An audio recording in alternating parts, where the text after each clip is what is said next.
Llegamos a diferencia de media. ¿Cuáles, eh, ¿Cuáles son los momentos donde yo planteo determinar si hay diferencia de media? Bueno, el ejemplo más simple es cuando yo trato de establecer si hay diferencia entre dos grupos. Como por ejemplo, tengo una variable que es preocupación, supongamos, ¿no? Esa variable preocupación la mido en un grupo de alumnos de primaria y otro en alumnos de secundaria, por ejemplo, ¿no? Entonces, al tener una media de uno y la media del otro, yo puedo establecer una comparación. Ahora, esa comparación la tengo que hacer viendo si la diferencia que existen de esos numeritos llega a ser lo suficientemente significativa a nivel estadístico o no, o es simplemente aparente. Entonces, para ese tipo de cálculos utilizamos diferencia de media. Pero también hay otros cálculos, ya les voy a ir contando, que se usan las diferencias de media. Lo que pasa es que nosotros acá tenemos que reconocer un concepto que es bastante difícil de entender. No es difícil realmente, pero nos solemos olvidar. Eso es lo que quiero decir. ¿Qué es el concepto de muestras independientes y de muestras relacionadas, ¿no? Y ahora se lo voy a tratar de explicar. Muestras independientes son aquellas que son grupos que no tienen una relación temporal entre sí. ¿Se entiende? Es decir, yo puedo tomar un grupo como les dije el ejemplo, ¿no? De alumnos de primaria y otros alumnos de secundaria. No hay una relación temporal, no son estos chicos que esperamos que crecieran hasta transformarse en alumnos de secundaria. Son dos grupos distintos. Por esto se lo llama muestras independientes.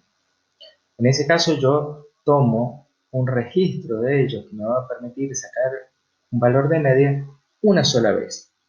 Y eso es importante como para que lo entiendan. Esto que te estoy mencionando son las muestras independientes. Ahora, ¿qué pasa con las muestras relacionadas? Las muestras relacionadas son aquellas que yo necesito hacer distintas observaciones o mediciones a lo largo del tiempo.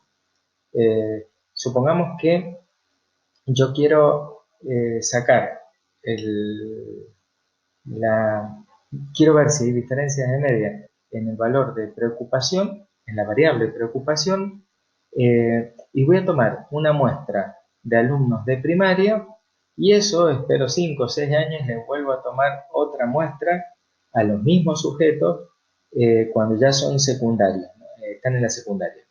Por ahí tengo una muestra relacionada. Pero quizás el ejemplo más simple que ustedes van a recordar es cuando yo tengo una prueba test post-test. ¿Cuándo se usan esas pruebas? Por ejemplo, cuando estoy haciendo algún experimento a ver si una intervención sirve, si ejerce alguna influencia en la población. Por ejemplo, hago un taller de habilidades sociales. Le tomo una prueba a un grupo de personas antes de iniciar el taller, aplico el taller y al finalizar el taller vuelvo a aplicar la misma prueba. Entonces ahí quizás yo esté interesado de saber si esa diferencia que me da en el promedio en la muestra, en la primera vez que tomé a la segunda vez que tomé, se debe al azar. Para eso hago un cálculo de diferencia de medias, pero de muestras relacionadas, ¿no? Ok, ahora vamos a ir empezando a ver estas situaciones. Si yo tengo que ver la diferencia de medias, pero en el caso de las muestras independientes, lo que tengo que calcular, primero que nada tengo que ver cuáles son los datos que tengo, ¿no? Y siguen más o menos la estructura que yo le mencionaba anteriormente, ¿no? Acá tengo que ver si el tamaño de la muestra es grande o es chico, otra vez, y si conozco o no conozco las varianzas. En este caso, vamos a hacer un ejemplo donde tengo dos muestras grandes y las varianzas las conozco, la varianza de la población las conozco. Entonces, vamos a hacer así. Hay un estudio de apego vincular y nosotros queramos saber con un error menor a 0,05, es decir, el alfa, el nivel de significación es de 0,05, si existen diferencias entre las poblaciones de hombres y de mujeres. Acá tengo un error, chicos. Bueno, acá tengo los valores. En el caso de las mujeres, el valor de media es 36,80. En el caso de los varones, 40,59. La varianza, en el caso de las mujeres, es de 9,66 y la varianza en el caso de los hombres, fíjense que la varianza acá está expresada al cuadrado, ¿eh? Lo que yo les decía es la desviación estándar expresada al cuadrado, un sigma expresado al cuadrado, ¿no? Y la desviación estándar de los hombres es de 8,39. La muestra de las mujeres es de 172 y la de los varones 186. Entonces, como habíamos hablado, primero planteo cómo va a ser la regla de decisión con el tema de la hipótesis nula. Acá digo que uno y otro grupo no tienen diferencia. Digamos, la diferencia va a ser igual a cero. La resta entre este y esto me va a dar igual a cero. En cambio, en la hipótesis 1 digo, miren, ahí va a haber diferencia entre esto y esto, por lo tanto va a ser distinta de cero. Esa es la regla de decisión para la hipótesis nula y alternativa. ¿Ah? Entonces, elijo cuál es el estadístico de prueba. El estadístico de prueba es este, de acá, ¿cierto?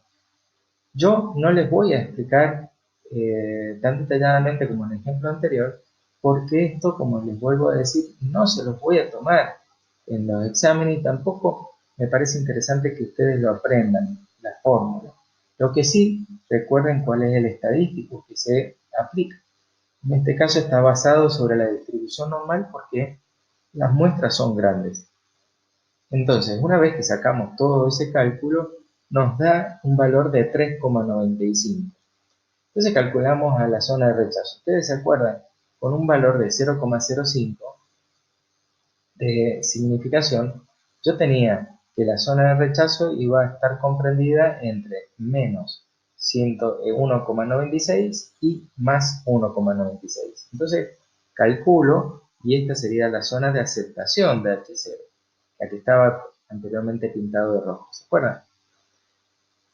Y ahora me fijo dónde cae ese valor. Igual que en el otro procedimiento. En el otro procedimiento nos caían 3, en este nos caen 3,95. Está acá, bien lejos, en la zona de rechazo de H0. Ahí está el nivel de Z que corresponde a la diferencia que hay entre las dos muestras.